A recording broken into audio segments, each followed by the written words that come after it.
देखिए, बलूचिस्तान का मेजर जो रिसोर्सेज हैं ये पाकिस्तान के बलूचिस्तान में है, कुछ गिलगिट में है और बाकी कुछ खैबर में है। पंजाब और सिंध में खाली गेहूं के अलावा और कुछ ज्यादा पैदा नहीं होता, खाली एग्रीकल्चर प्रोडक्ट्स है। ये जो एक 22 में एक मैसिव फ्लड्स आए थे उसमें काफी नुकसान हुआ, पाकिस्तान उसको रिवाइव नहीं कर पाया। हम्म। अभी जहां तक देखिए, मैं अलग अलग ग्रुप्स पाकिस्तान के डिफरेंट को टारगेट कर रहे हैं। जैसे मैं इसको सीरिया का एग्जाम्पल देना चाहूंगा कि जिस तरीके से Balochistan being targeted by Balochistan के लिबरेशन आर्मी, खैबर पख्तूनख्वा को पख्तून टारगेट कर रहे हैं, पाकिस्तानी तालिबान कर रहा है, गिलगिट अलग तरह से है। और आजाद कश्मीर के जो लोग हैं वो कश्मीर में मिलना चाहते हैं, हिंदुस्तान में मिलना चाहते हैं। तो ये कोई समय दूर नहीं है कि ये अलग होंगे ना होंगे, लेकिन बट ये इनके कंट्रोल में चले जाएंगे। आजादी अगर दूसरी कंट्री रिकॉग्नाइज करे न करे, लेकिन समय दूर नहीं है जब बलूचिस्तान का कंट्रोल बलूचिस्तान लिबरेशन आर्मी में चला जाए, खैबर पख्तूनख्वा का उनके पश्तून्स के चले जाए, गिलगिट अलग हो जाए और कश्मीर, आजाद कश्मीर भी इंडिया में मिल जाए, तो उनके पास बचेगा क्या? खाली पंजाब एंड सिंध। जहां तक चीन का भी है, चीन का भी जो इन्वॉल्वमेंट है, चीन का इन्वॉल्वमेंट जिस तरीके से फंड कर रहा है, उसको तो मेनली बलूचिस्तान का एरिया चाहिए जहां से उसका रिसोर्सेज एक्सप्लॉइट करके अपनी हालत बढ़ा सके। जी। तो अगर ये चार ग्रुप चारों अपना अपना फील्ड लेके डोमिनेट करके और वहां अनरेस्ट इस स्टेज तक ले जाए कि उनके आर्मी के कंट्रोल तक ना हो, तो पाकिस्तान की हालत सीरिया जैसी हो जाएगी और Pakistan will be restricted to this. और टोटल फ्रीडम, टोटल लिबर्टी और टोटल फ्रीडम बनाने में हो सकता है समय लगे, लेकिन ये टूटना, इनको अलग होना, अलग होने का मतलब कि पॉलिटिकली और मिलिटरी कंट्रोल किसी और के हाथ में चले जाए, इसकी संभावना बहुत दूर नहीं है, जल्दी ही होगी।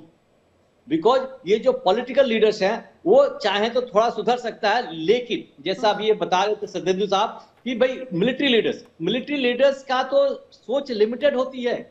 They don't have feeling for the local population. वो जनता के लिए क्या सोचेगी क्या नहीं सोचती उससे कोई उनको मतलब ही नहीं है। अब जहां तक पाकिस्तान का हिस्ट्री भी देख लीजिए, 58 से ही वो मिलिट्री रूल में आ गया। एक्चुअली प्रॉपर टाइप तो पॉलिटिकल लीडरशिप वहां कभी रही नहीं। भुट्टो ने थोड़ी कोशिश की तो भुट्टो को भी हटा दिया गया। तो ये मिलिट्री लीडरशिप के अंदर पॉलिटिकल लीडरशिप में समावेश नहीं होगा। और ये जब तक देश की हालत तभी सुधरती है जब वो नेता जमीन से उठ के आए, आम जनसंख्या के आम लोगों की परेशानी समझते हैं, वो अकॉर्डिंगली डिसीजन ले सके। पाकिस्तान आर्मी तो बिल्कुल ब्रिटिश आर्मी का अभी जो छाप छूटा था उसको बिल्कुल ही जोड़ा। वहां के ऑफिसर जो कैटेगरी है, जवानों में बहुत ज्यादा अंतर है। अब देखिए, पिछले जनरल साहब बाजवा थे, रिटायर होके सारा पैसा लेकर इंग्लैंड चले गए, वहां कोई रहता ही नहीं है।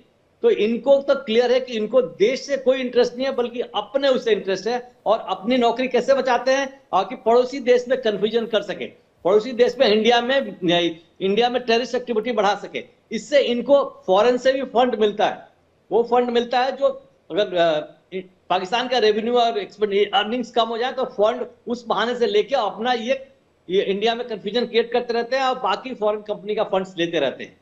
तो जब तक ये मिलिट्री लीडरशिप को, जैसे पिछली बार अटैक किया था उन्होंने कोर कमांडर और ब्रिगेड जी। कमांडर के, वहां की जनता ने काफी को नुकसान पहुंचाया था।